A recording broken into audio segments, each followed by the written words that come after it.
Olá pessoal, tudo bem? Sejam bem-vindos.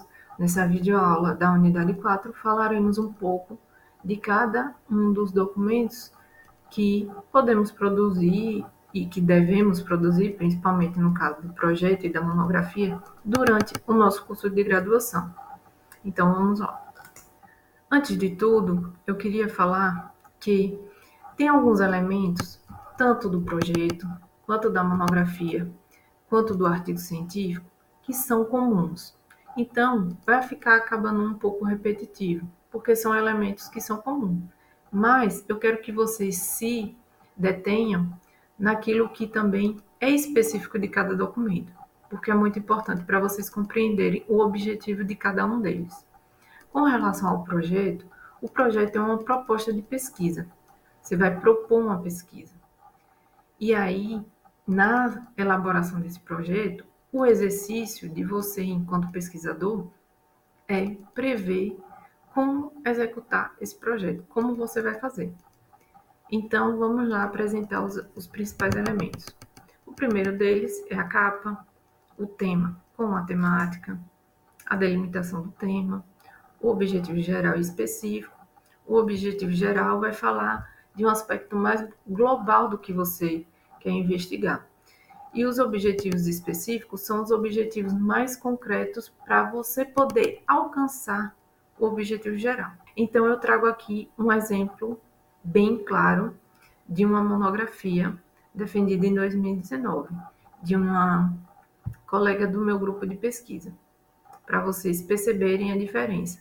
Vejam, aqui tem um objetivo mais global, mais geral, e ela traçou 3 objetivos mais específicos para poder alcançar esse objetivo geral.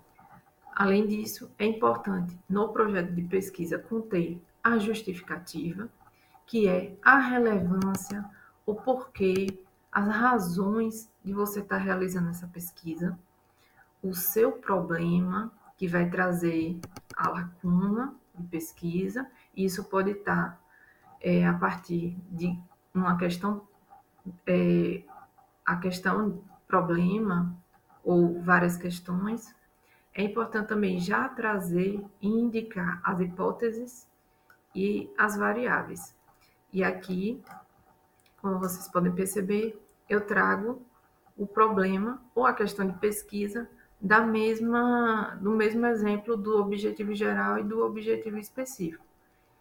E fica assim nesse formato como se fosse uma pergunta mesmo, um questionamento, tá? A ser respondido por você durante a execução da sua pesquisa e com os resultados dos seus dados coletados. Além disso, você também vai indicar o método, a técnica, os instrumentos, a amostra do universo ou os sujeitos de pesquisa e o contexto, a delimitação desse universo e dos sujeitos da pesquisa. Além disso, vai ser importante também você já elaborar um pouco do que você compreende da teoria em que você está se baseando para o seu projeto, ou da revisão bibliográfica, ou do quadro teórico, o qual ampara a sua pesquisa. Então, é importante já conter um pouco dessa leitura que você realizou para trazer os termos, os teóricos, os estudos em que está lhe ajudando enquanto uma referência para a execução do seu trabalho.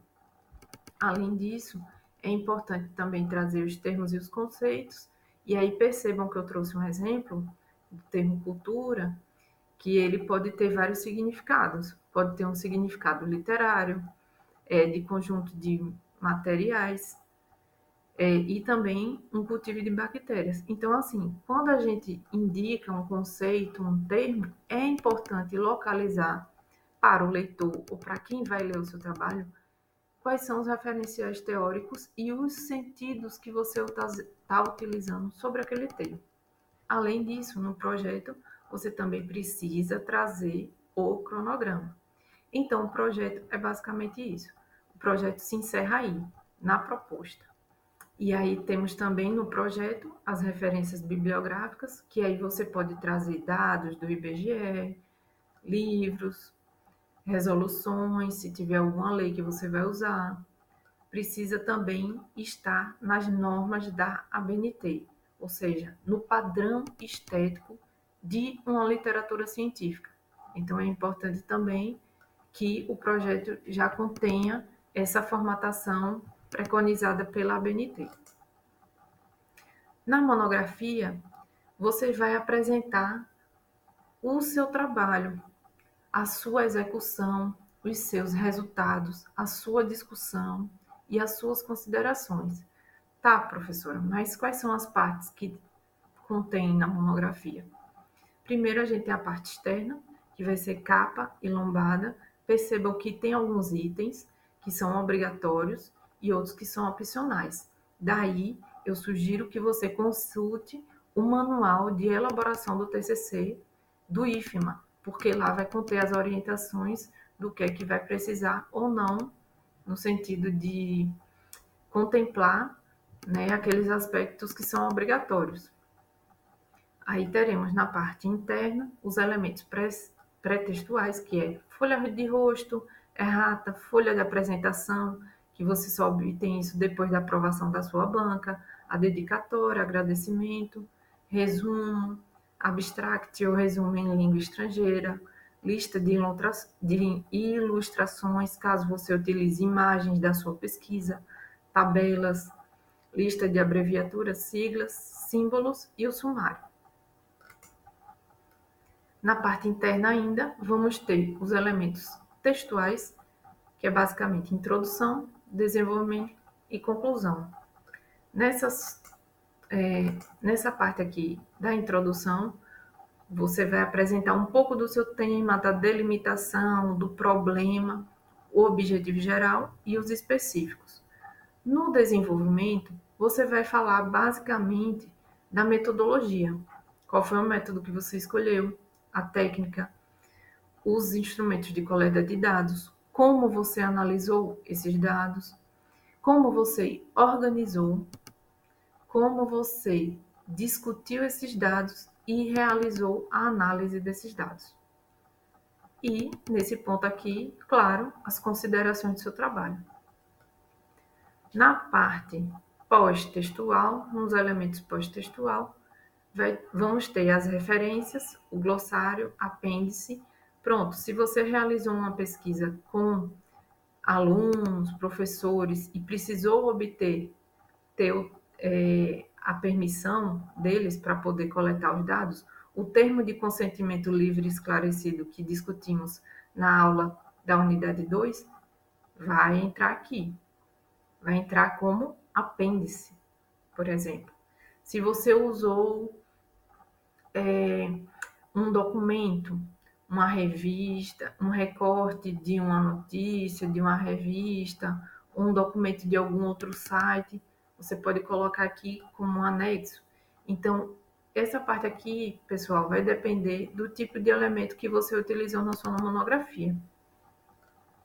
E isso nada mais é do que o relatório final. Então, você vai entregar para a banca vai apreciar, né? Você vai fazer as correções e assim você obterá o título.